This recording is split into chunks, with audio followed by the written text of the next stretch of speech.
श्री गणेशाय नमः। श्रावण महात्म्य 24वां अध्याय। ईश्वर ने कहा, हे ब्रह्मपुत्र, पूर्व कल्प में दैत्य के भार से अति दुखी, विहल, अति दीन हो पृथ्वी ब्रह्मा की शरण में गई।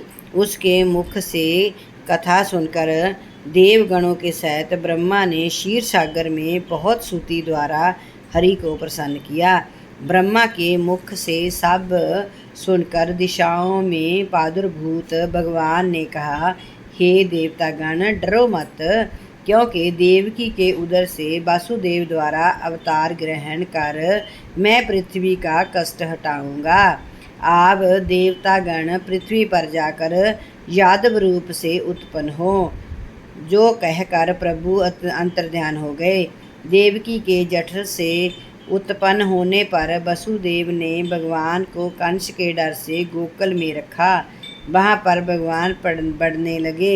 फिर मथुरा में जाकर सब गणों सहित कंस बध कर सादर सब नगर निवासी प्राणी जनों से प्रार्थना की कि हे कृष्ण, हे महायोगिन, हे भक्तों के अभयदाता, देव शरणागत वत्सल, आपको हम लोग नमस्कार करते हैं, हमारी रक्षा करो।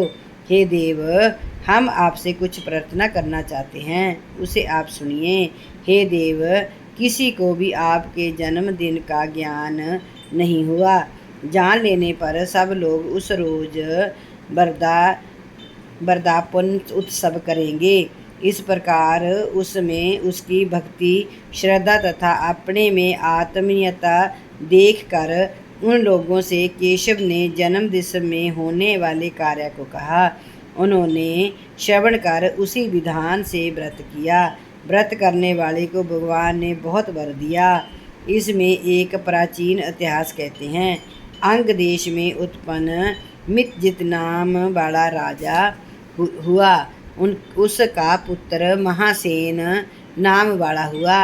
वह सत्य द्वारा जीतने वाला तथा मार्गानुयायी था। वह सर्वज्ञ राजा स्विधि प्रजा को प्रसन्न रखता हुआ रक्षा करता था। उस समय देवयोग से पखंडियों के साथ बहुत दिनों तक रहन सहन होने से उसके संसर्ग से राजा अधर्म में लग गया। उसने वेद शस्त्र तथा प्राणों की बहुत निंदा की और वर्णाश्रम धर्म से बहुत द्वेष करता था।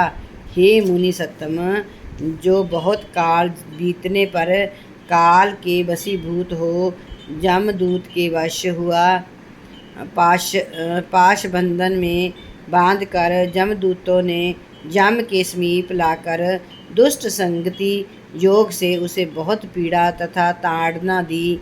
फिर नरक में गिरकर बहुत काल तक यातना दी।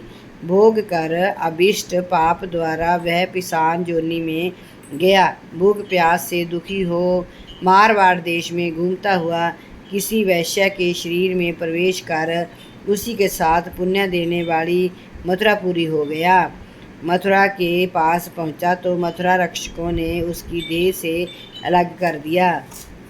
वह वन में तथा ऋषियों के आश्रमों में घूमता हुआ कदाचित दैवयोग से जन्माष्टमी के दिन मुनियों तथा द्विजों द्वारा की जाने वाली महापूजा और नाम संकीर्तन आदि से रात भर जागता रह गया। स्विधि सब कामों को देखकर हरि कथा सुनी, जिससे उसी क्षण ही निष्पाप, पवित्र और स्वच्छ चित्त हो गया।